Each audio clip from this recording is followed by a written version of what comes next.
Hello everyone, welcome to अकेडजा।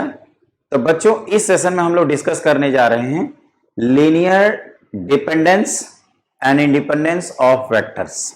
जहां तक heading से ही क्लियर है, आप अगर आसानी से हेडिंग को अगर अच्छे से पढ़ेंगे तो आपको समझ में आ जाएगा। पहले टू वेक्टर्स की बात करते हैं। दो वेक्टर्स को लीनियरली डिपेंडेंस कभी बोलते हैं जब एक को आप दूसरे का लैम्डा टाइम्स लिख सकते हो। मतलब when one a vector is lambda times b, then it is called a and b are linearly dependent। और अगर एक को हम दूसरे का लैम्डा टाइम्स नहीं लिख सकते हैं तो उसको कहते हैं कि a and b are independent। Okay, उसी तरह से हम लोगों ने जैसे कोप्लानर वेक्टर्स पढ़ा है, तो एक वेक्टर को a vector equal to lambda times b plus mu times c लिखा आपने, तो वहां कहते थे कि a b c linearly dependent हैं। और अगर नॉन कोप्लानर वेक्टर्स हैं तो वो लिनियरली इंडिपेंडेंट होंगे। सिमिलरली बच्चों, 4 वेक्टर्स के लिए कर सकते हैं, 5 वेक्टर्स के लिए कर सकते हैं, 6 वेक्टर के लिए कर सकते हैं, and in fact so on n vectors के लिए कर सकते हैं। तो इसी को कहते हैं लिनियरली डिपेंडेंट। मतलब एक एटलीस्ट किसी एक को आप अदर्स के लीनियर कॉम्बिनेशन में एक्सप्रेस कर पाएं। और लिनियरली इंडिपेंडेंट का मतलब होता है कि आप किसी को भी किसी अदर के फॉर्म में एक्सप्रेस लिनियरली नहीं कर सकते, तो उसको कहते हैं इंडिपेंडेंट। तो इन्हीं के बारे में पढ़ना है। पहले आप पेन और पेपर लेकर बैठ जाइए और हेडिंग लिखिए लीनियरली डिपेंडेंट। जैसे मैं 2 वेक्टर्स के लिए बता रहा हूं, एग्जैक्टली सिमिलर मैनर में 3 वेक्टर्स के लिए। तो आप ऐसे लिख सकते हो बच्चों, for 2 vectors a and b। अब आप a एंड b आर अगर ऐसे लिखा हो लिनियरली डिपेंडेंट, ये लिनियरली डिपेंडेंट है, तो ये तभी हो सकता है this implies and implied by a vector equal to lambda times b. मतलब ए जो है वो लैम्डा टाइम्स बी हो जाए, मतलब एक दूसरे, ये दोनों क्या हो जाएं, कोलिनियर वेक्टर्स हो जाएं।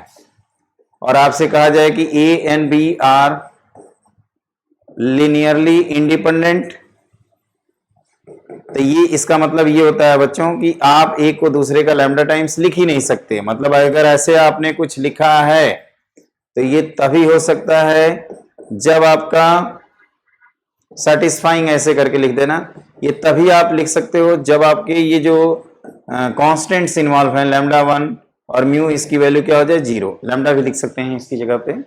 उसी तरह से आपको आता है कि a b c are linearly dependent. तो डिपेंडेंट का मतलब हो गया कि हम किसी एक को अदर 2 के लीनियर कॉम्बिनेशन में लिख सकते हैं। किसी एक मतलब any one can be expressed as linear combination of other 2, है ना। इसको चाहे तो वर्डिंग में भी लिख सकते हैं, if system of n vectors are linearly dependent, then any one of them can be expressed, at least one of them can be expressed as linear combination of others।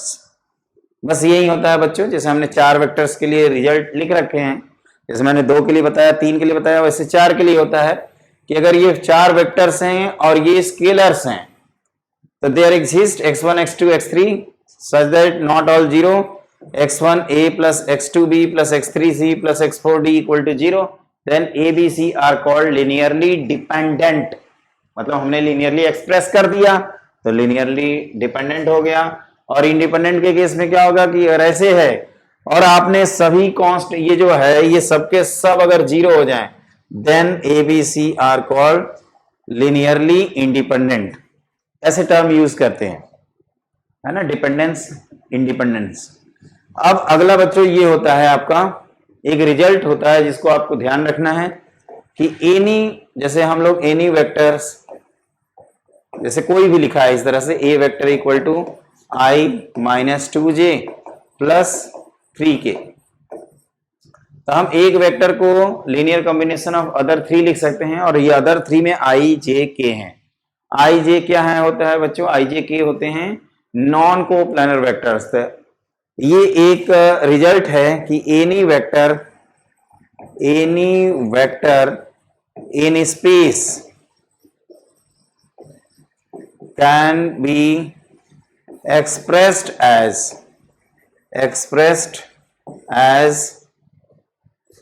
linear combination of three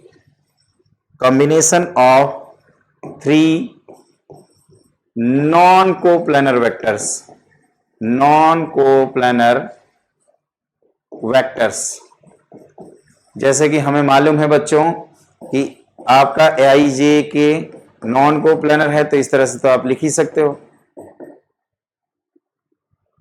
z times C. इसको मैं r लिख देता हूं ताकि आपको confusion ना हो, इसको मैं r लिख देता हूं। उसी तरह से r ऐसे आप लिख सकते हो बेटा कि आप कह सकते, जैसे मैंने क्या किया, ये लिखा है, पहले इसको समझिए, ये मैं क्या कहना चाहता हूं। आई जे के जो होते हैं वो आपका लिनियरली इंडिपेंडेंट होते हैं, आई जे के लिनियरली इंडिपेंडेंट होते हैं क्योंकि ये नॉन कोप्लानर होते हैं। तो आप किसी भी फोर्थ वेक्टर को इनके 3 के लीनियर कॉम्बिनेशन में एक्सप्रेस कर सकते हो। सिमिलरली इफ ऐसे दिया जाए आपको बच्चों a b c are non coplanar, तो आप किसी भी फोर्थ वेक्टर को then any one of the vector fourth is express as linear combination of these three, है ना। उसी तरह से ये लिख सकते हो बच्चों if a b and b are non collinear vectors. अगर ऐसे कुछ लिखा है नॉन कोलिनियर है, अगर point to be noted, coplanar की जगह नॉन कोलिनियर मैंने लिखा है, देन आर वेक्टर को आप ऐसे लिख सकते हैं x times a plus y times b। लेकिन आपने तो सीखा है नॉन कोप्लानर के लिए तो कोप्लानरिटी एक आप जनरेट कर सकते हैं बेटा, non coplanar a cross b। अगर आपने नहीं पढ़ा है तो आगे के सेशन में पढ़ लेंगे, इसके लिए परेशान मत होइएगा। a vector b vector a cross b vector, clearly ये तीनों नॉन कोप्लानर वेक्टर्स हैं, इनके तीनों के लीनियर कॉम्बिनेशन में हम लोग एक्सप्रेस कर सकते हैं। तो जब मैं लीनियर कॉम्बिनेशन में एक्सप्रेस करने की बात कर रहा हूं तो ये तभी हो सकता है जब लीनियरली डिपेंडेंट हो, और जब नहीं एक्सप्रेस कर सकते मतलब लीनियरली इंडिपेंडेंट हैं या सिंपली इंडिपेंडेंट बोलते हैं। तो इसमें कोलिनियर आते हैं, कोप्लानर आते हैं, इस तरह के टर्म्स आते हैं। फॉर 2 and 3 हमारे सिलेबस में है, 4, 5, 6 के लिए नहीं पूछा जाता है, लेकिन हमें डेफिनेशंस याद रखनी चाहिए। अब ये है बच्चों so that the points with position vectors, आपको बताया था ना पोजीशन वेक्टर्स मतलब इनके कोऑर्डिनेट्स एज्यूम कर लेंगे, आर कोलिनियर्स। करते हैं इसको, तो बच्चों मान लेते हैं ये पॉइंट्स ए है, बी है, सी है, इनके कोऑर्डिनेट्स लिख देते हैं 1, -2, 3। This is b points -2, 3, -1 and c points, इसका कोऑर्डिनेट है 4, -7, 7।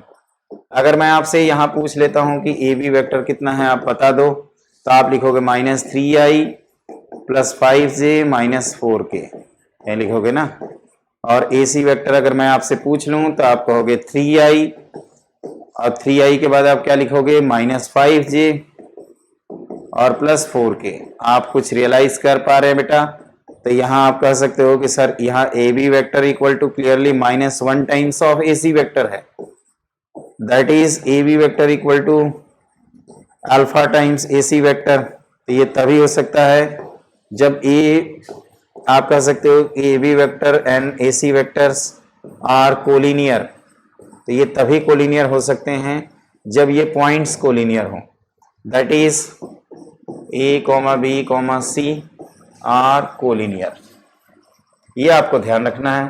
तो मैंने क्या क्या अभी बताया बच्चों, इस सेशन में हम लोगों ने डिस्कस किया कि अगर दो वेक्टर्स हैं और दोनों लीनियरली डिपेंडेंट हैं तो एक को दूसरे का लैम्डा टाइम्स लिखेंगे, मतलब लीनियर टाइम्स लिखेंगे। अगर इंडिपेंडेंट है और कोई लीनियर रिलेशन को सेटिस्फाई कर रहे हैं तो ये तभी हो सकता है जब उनके कोफिशिएंट 0 हो। Similarly for 3 vectors, for n vectors. Okay, तो ये एक इंपॉर्टेंट कंसेप्ट है, इसको ध्यान रखिएगा, specially for collinear and coplanar vectors. तो जल्द ही मिलते हैं एक नए सेशन में एक नए कंसेप्ट के साथ। Thank you so much.